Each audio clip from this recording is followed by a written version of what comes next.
What's up, guys? Welcome back to Italian Football TV. It is Adamo back on the channel once again, and today I'm going to be talking to you guys about Italy's under-21 team losing 3-1 to the Czech Republic. Of course, putting Italy in third place technically by goal difference in the qualification group with Germany, Czech Republic, Denmark, and Italy, of course, winning against Denmark in their last fixture. The goals scored were from Travnik, Havlik, Lufner for Czech, and Berardi for Italy's under-21 side. Now, some incredible goals were in this game.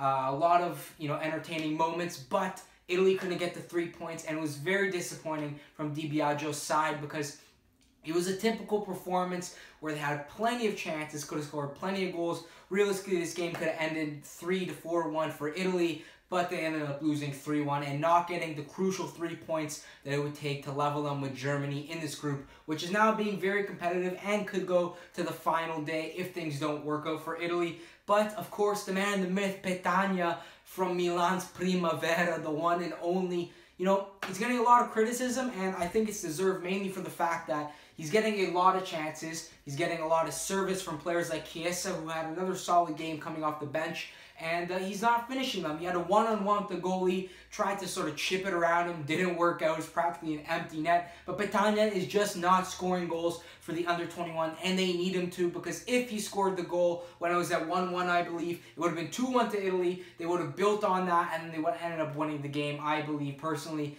But, Petagna couldn't put his head in the game, and I think that, maybe Di Biagio has to try out Cherry more often, or, try a different sort of, I don't know, maybe formation that could fit other players, maybe Bernardeschi as a false 9, something along those lines, because Petagna is not scoring goals, although he may be creating chances. But, there's not too much Italy can do about it. But Berardi did score an incredible goal. He was practically offside at one point, rushed all the way back, got onside while the ball was played by, I believe, Cataldi, which is a fantastic ball, and got back onside, still made it past the defender by a mile, one-on-one with the goalie, tried to slot it past him, and didn't work. Goalie saved it. Was a great save by the goalkeeper on Czech Republic, but he ended up being pulled down by the goalie, but he still managed to twist his body and head the ball in the net to give Italy the goal, but unfortunately, obviously, wasn't enough. Bernardeschi had a solid game, had a lot of opportunities, was creating plays, was getting very, very involved, and I think that, wasn't a bad game by him.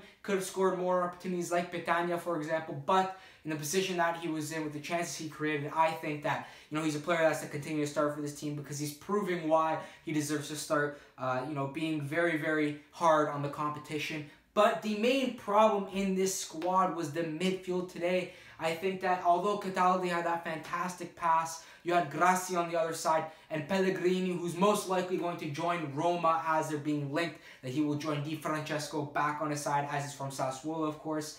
I think Pellegrini is the only person in that midfield that has a solidified role. I think you're going to have to continue rotating with the players like Benassi, maybe even Locatelli from Milan, and, give those players a chance even though you're already in the competition, because it doesn't seem like anybody's doing the job that they need to do, being box-to-box or supplying the proper support, even though Cataldi did do that today.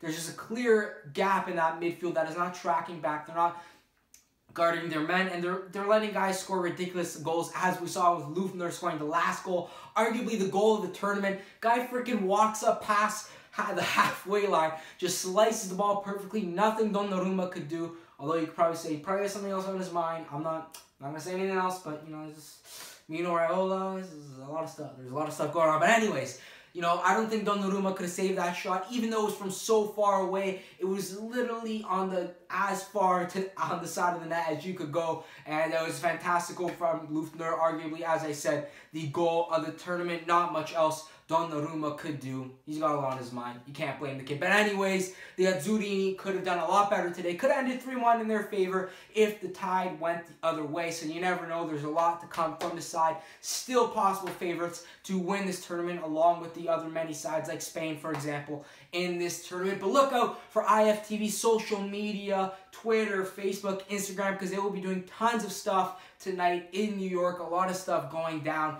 Some pretty cool stuff with some pretty cool people, and you're not going to want to miss it. So check it out. It has been Adamo from IFTV. Thank you for watching, and as always, peace out.